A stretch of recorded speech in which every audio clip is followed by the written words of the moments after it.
This is Mental Health, Part 1, Episode 2. Let's talk about anxiety. My name's Christina Manis. I am a licensed pharmacist of over 25 years. I own my own wellness center, and within that wellness center is a yoga studio. So I teach yoga, I'm a wellness coach, and I have some other credentials that are not important right now. So let's get busy talking about something that is so very relatable. Anxiety. Okay, so we're talking about mental health, and the last time I did a video on mental health was the introduction to this topic, and I talked about erasing the sort of stigma, the taboo associated with saying, hey, I'm mentally ill. I think that anxiety is so relatable that many of us have anxiety, and of course we are not going to typically label that as mental illness, okay? So part of removing the stigma around mental health is just admitting that anytime we don't feel at ease and completely healthy, whether that be emotionally, physically, mentally, even energetically, right? That it doesn't have to signify that we are in a disease state, right?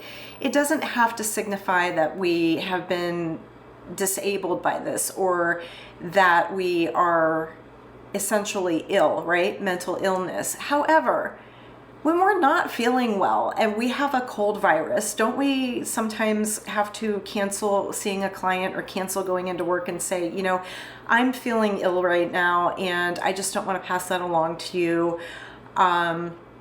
Or in any capacity, if you use that word, people usually understand. When we translate that into mental illness, then there's this whole lack of understanding. And in an attempt to remove the stigma, let's first of all just admit that if you don't have anxiety in this day and age, come on, I hardly believe you. And if you don't need to be watching this video, and you're probably not watching it, right? So does this mean that every single person who feels anxious, especially right now during what is a pretty chaotic and anxious time on our planet due to so many factors, does this mean that we're all mentally ill because we're anxious? Maybe, who cares, right? We're not looking to necessarily label things and handle things from the approach of a label. Let's just forget about all of that and talk about anxiety in general, okay? So many of us have that, whether we are crippled by it or whether we just carry it with us and we store it in our body, maybe in our hips or our neck, our back, our jaw, who knows? But there's plenty of ways to sort of suppress the anxious feeling that we may be carrying around to the point where we may not even notice that we have a tremendous amount of anxiety. Now, one of the things that tends to happen when we do this and we carry it with us and we don't notice, at some point in our adult life, we have a breakdown. Maybe we lose somebody close to us, go through a breakup or a divorce. Something happens that is a big change and we really start to feel unwell, right? And if we see a therapist or our doctor, perhaps somebody along the way is going to say, let me put you on something, even if temporarily, for anxiety, and you may go on some kind of medicine, right? And then when you go on the medicine, or when said person goes on the medicine, they then realize, oh my gosh, I have had anxiety my whole life and I didn't realize it until I went on medicine and the medicine is helping. And then when it's not there, I suddenly realized, wow, the difference is I'm not walking around full of anxiety, right? And that happened to me, which is why I'm using that as an example, but it happens to so many of us, right?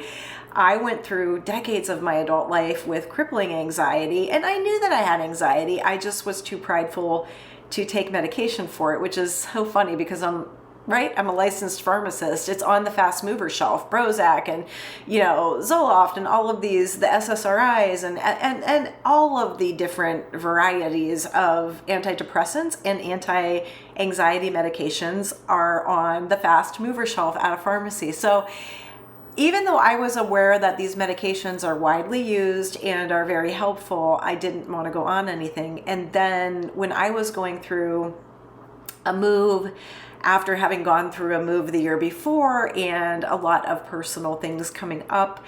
I did reach out to a practitioner because I knew I was anxious. And when I did go on that medication at the time, yeah, I realized, wow, I've had crippling anxiety my whole life, and this is for real. Like, this is not a joke.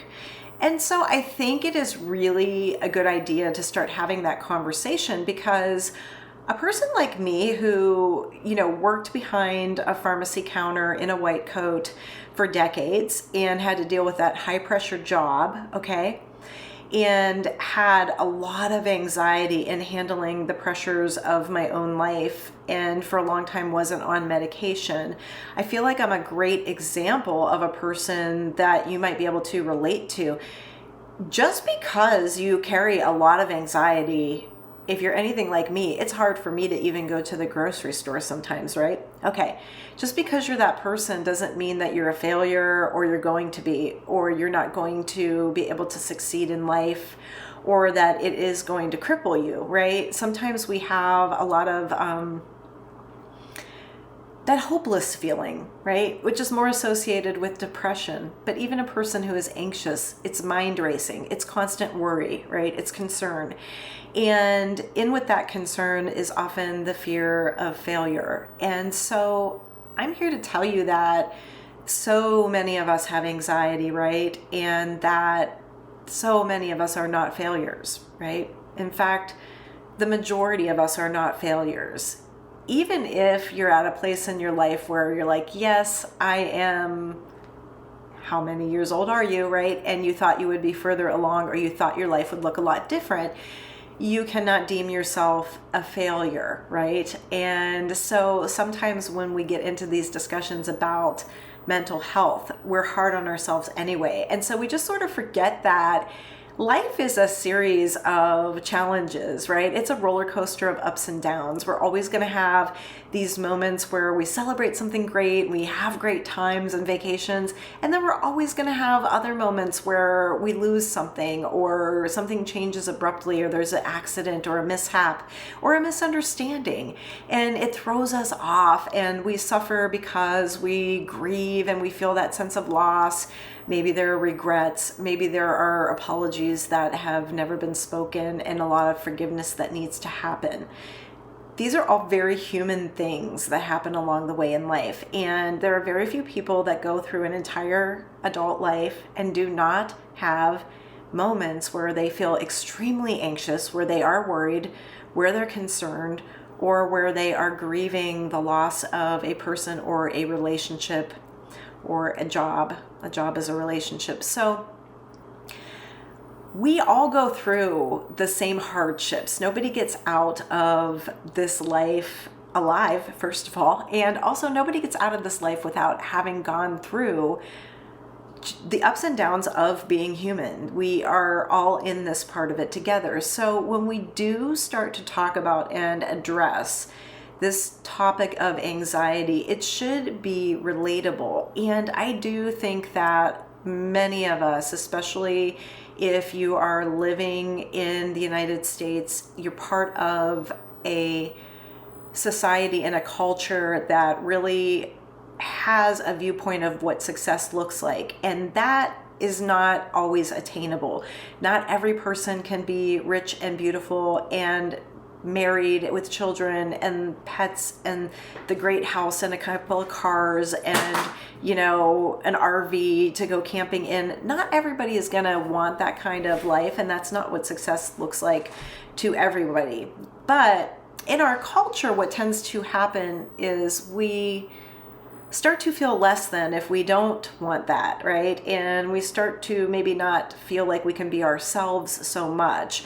We maybe don't feel like we could tell our friends or our family members like, hey, I really don't want that kind of life. I'm really okay with being single, perhaps it is, or not having children, perhaps that's what it is, or just not really having a job that pays a bunch of money. Maybe you want to live a simpler life. There's just so many choices that we have that may not look like what somebody else thinks is success. And so there's this mounting pressure on us in the United States. And then if you're part of the workforce, so much pressure financially, right? To be able to maintain, to save money so that you can have nice things and go on vacations. It's a lot of pressure. And I know myself, I'm middle-aged now. I have been on my own my whole life. I have not been married. I have not been in a really long-term relationship where I had a partner who could financially help me with bills. So I've had to financially sustain, the full mortgage payment, all the bills in the house, the car payment, internet, all of those things that normal people, maybe a lot of us have had the, pleasure of being able to have a good partner to share the bills with or expenses, or even had a great roommate to share that with. And I have not been one of those people. So on top of just the,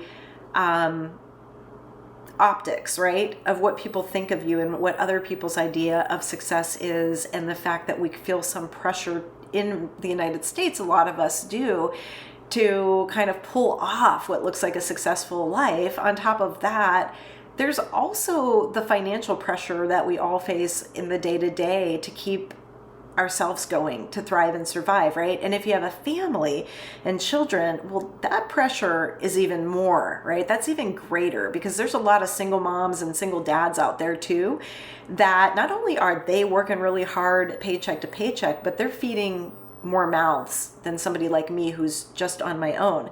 And I can tell you, it's been a lot of pressure on me to sustain on my own and not have a partner with that. I can't even imagine the pressure of a single parent, right? Trying to sustain and raising kids, and especially in today's environment. So let's not try to pretend like we don't live in a culture and in a world that would produce a lot of anxiety, even if we don't let it affect us and we are self-regulated and we're under control and we don't act out. That anxiety can be circulating in our energetic body, in our emotions, in our thoughts, right? It's in there even if we're not acting out. So self-awareness is great. It's imperative if you want to be healthy and grow to be wise and to be able to have peace of mind and stay calm. Self-awareness is key. But self-awareness is not the same thing as rolling around life at ease with no anxiety at all. And oftentimes you can carry the great burden of anxiety, and some people carry the unnecessary burden of guilt. And they're completely self-aware and self-regulated, and they go and they help the world and they help other people.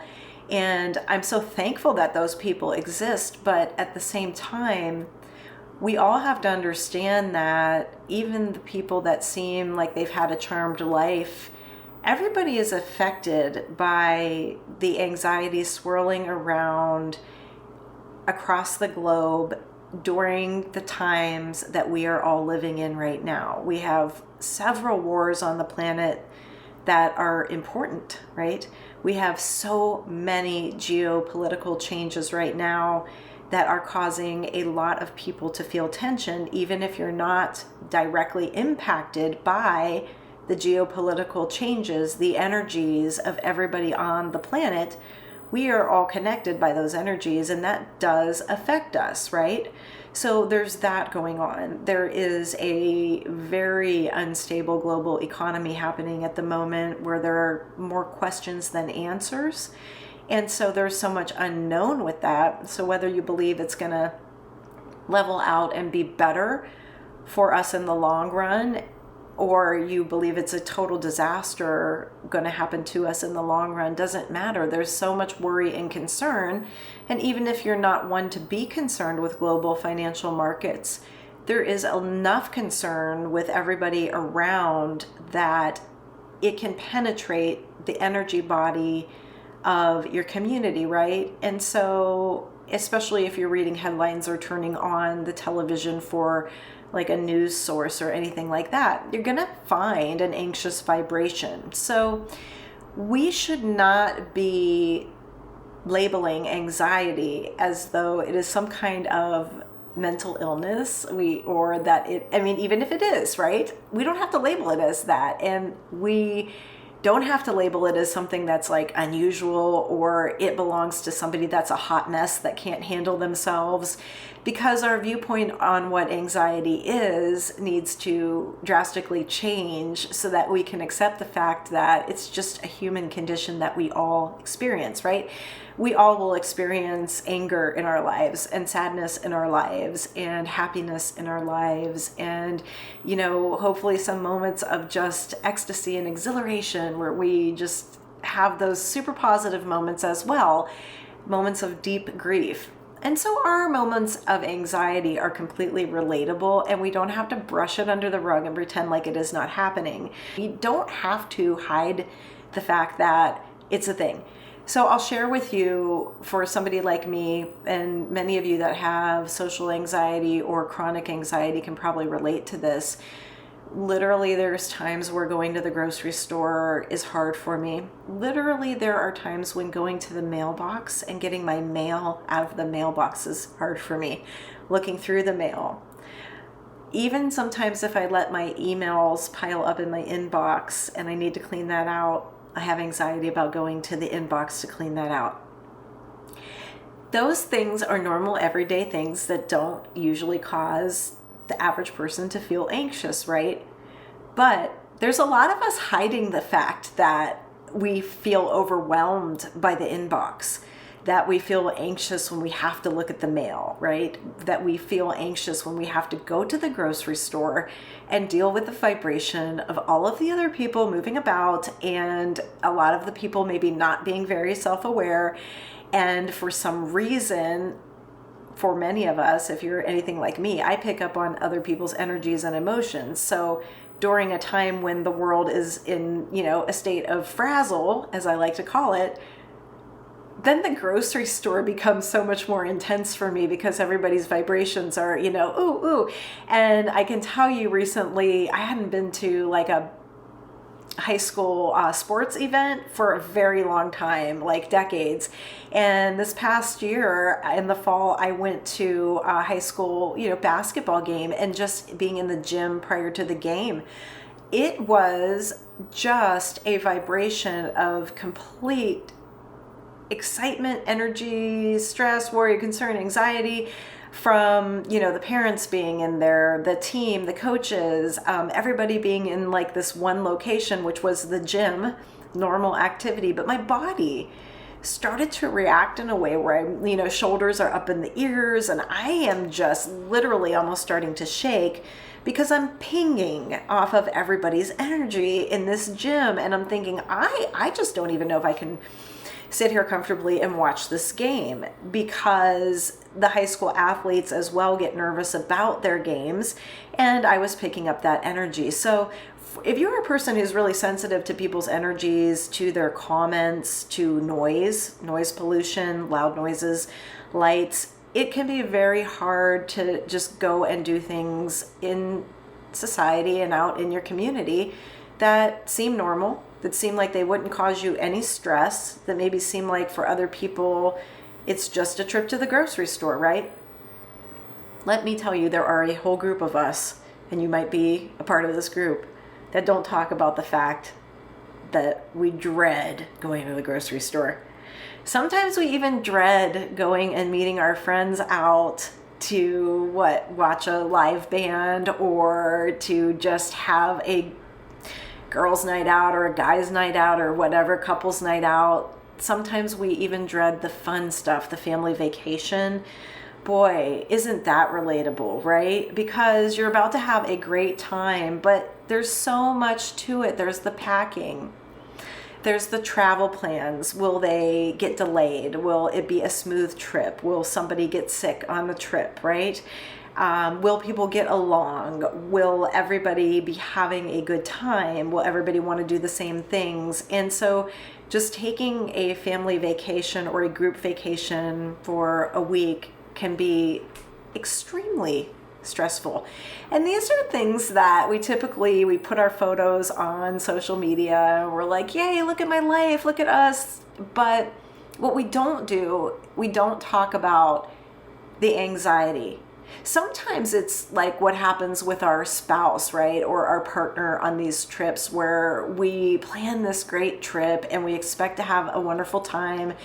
And then something kind of goes wrong. And maybe this happens a lot in our relationship. And then our photos that we're putting out on social media are not telling the background story, right? They're not telling this hidden story of like, well, but you didn't see what my partner did behind closed doors, and you didn't hear what was said, and you didn't see the mishaps that happened, the arguments, the fights, the difficulty, the stress. And so when we feel like we have to kind of put on a show, which I think that is a very just normal part of American culture. I hate to use that word normal, but it has been American culture in and of itself since I have been alive, is just, that whole keeping up with the Joneses, and it's all about optics. It's all about what it looks like, right?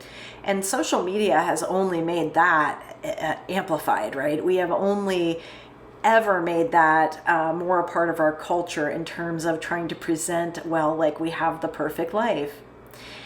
So we often don't admit the anxiety that is happening behind closed doors. Sometimes that is because maybe one of our children or our grandchildren is completely misbehaved and very difficult, and we just don't want everybody to know that the family struggles with this. Maybe our partner is very emotionally abusive and it is very hard to talk about, and it causes us extreme anxiety. People would never know about that based on the photos and the posts that they see from the family vacations. So here's the deal. Part of dealing with anxiety is admitting that it's there, and then also just knowing that it is a very normal part of human life, and knowing that it is manageable. And part of the way to manage anxiety is to understand that you are not the only one, okay? And sometimes that doesn't make you feel better, thinking, well, it doesn't make me feel better knowing that everybody else is anxious too. Okay, and you don't even have to know why you're anxious, right? Because we don't have to go back to fix anything. All we have to know is like, this is how I feel. Now, what can be done about this? What parts of this can I control? And so that is a key point when we think about it, is acknowledge it's happening, and then think about the parts of it that you actually can control. And when it comes to anxiety, admitting, okay, here, I feel anxious about going to the grocery store. I'm going to admit that. The parts of this that I can control is taking a deep breath, maybe giving myself a little bit of a pep talk. If I was talking to a teenager or somebody else that was feeling anxious about going to the grocery store, what would I tell them? And also just giving myself the go ahead, the permission. Okay, it's okay that you feel anxious. You have, every right to feel anxious in the world that we live in now. It's okay. And let's go to the grocery store anyway, and giving yourself the pep talk to get through it. And then after it's done, taking that deep breath and just realizing, okay, I got through that. What's next? Next step. And so not making a big deal about it, but taking it one day at a time after admitting that it's there, to be self-aware, to understand, okay, how can I control this? I can just go to the inbox and just start to delete. And if I get overwhelmed, I can walk away from it. Okay, I have to do the laundry. It's piling up. Why am I so overwhelmed at just getting started at getting cleaning done? Well, all right, it's okay. Other people have anxiety. I do feel anxious. It's fine. We live in an anxious world. Okay, I realize maybe this is a bit crippling at the moment. Taking some deep breaths, maybe stretching out, putting on my favorite song, and then starting the load of laundry and starting the cleaning. And before I know it, and before you know it, the laundry is done, the cleaning is done, and you feel productive, and you're like, whew, I did it. Because a lot of what anxiety is it's the apprehension of worrying and anticipating things being overwhelming. And then once we get into those things, we just naturally do them, and they are not as overwhelming as, you thought they would be. Or worrying about things that don't ever happen. So after time has gone by, a couple of months or a few years, and you're like, wow, that thing I worried about so much never even happened. Maybe it was like getting fired from a job, and a couple of years later you're like, wow, that didn't happen. And if you go on to worry about the next thing, maybe you think back to the things that you worried about before that didn't happen. So those are the parts of it that you can control: how you think, how you breathe into it, whether or not you use things like meditation or prayer or going out and socializing with friends or having lunch with a relative that you enjoy, whether or not you use things that do make you feel better, those self-care things, going, getting a massage, or, maybe just getting a haircut or something that feels good for you. Those things are the things that you can control, right? And whether you use those tools or you don't, just knowing that you can make the choices to start to alleviate some of your anxiety based on just being able to admit to yourself that it's there, and knowing that you have the strength and the wisdom within to take care of that. I think one of the most limiting things about anxiety is ignoring it and trying to pretend like you don't have it, right? Some people I have met in life, very few, don't have anxiety. There are a few people I've said, wow, you seem like you travel pretty light. You don't really carry a heavy load as far as your emotional body, your energetic body goes. And yeah, those people will say, yeah, I have had a really good life, and I do feel like for some reason I'm able to handle things, quite well, and not a lot knocks me off my balance. But trust me when I tell you, that's less than 1% of the people that I meet. 99 out of 100 people, and probably 249 out of every 250 people that I cross path with would have some sort of anxiety. So I'm just saying that it is very rare to come across people that don't carry some kind of stress, worry, and guilt, or some form of anxiety, right? It's just common to human beings, especially right now in the life that we're in the times that we're in. And maybe it has always been like that. We just have more people on the planet now than ever before. And we have the capacity to use social media and, be online to share information. So the anxiety and the worry that people harbored in the past, sure, it was there, and it's always been a thing that we haven't really talked about. But now we have these resources like the internet, right? Like YouTube, like social media, to get on here and talk about it and to understand that, like, yeah, we're all kind of going through this, but you know what? We don't have to feel alone in it. We don't have to let our anxiety give us even more anxiety. But what we do want to do is just, hey, admit it's there, have the self-awareness, and then, step 3 is just start addressing it in the moment, doing what we can do, recognizing that it's there, recognizing that it's a thing for us, right? And eventually, the more we work with ourselves on our self-care and on coping, learning how to cope with the anxiety through breath work, maybe through taking walks out in nature when the weather is nice, maybe through exercising at home and indoors when the weather is not nice, maybe through going out and going to the gym and exercising if you're more of a social person. Maybe you draw, maybe you play an instrument or sing, or you write.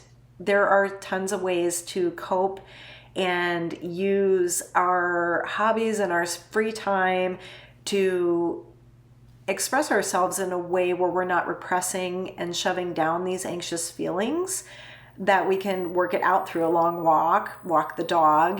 That's a great way to clear the mind.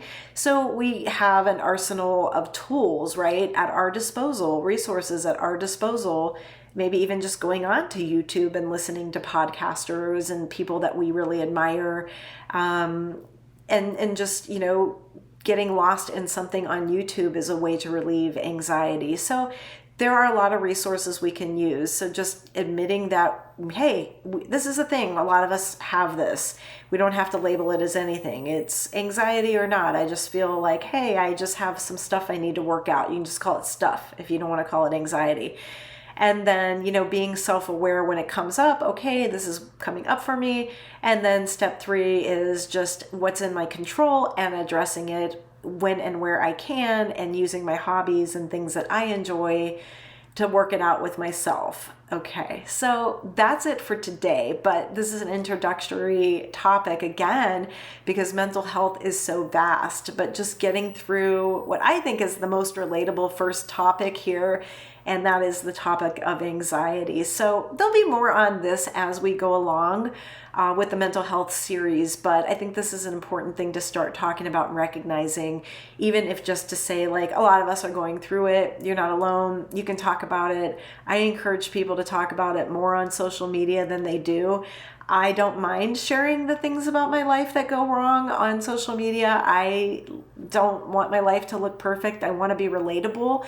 And I encourage other people to do that too, because the more we do that, we start to break down these old cultural ways of pressuring people to look a certain way or to have a life that looks a certain way. We don't want to all be the same, okay? We want our uniqueness and our individuality to stand. We are all connected, and we are all a part of the same consciousness and same energy, which is great, the human consciousness.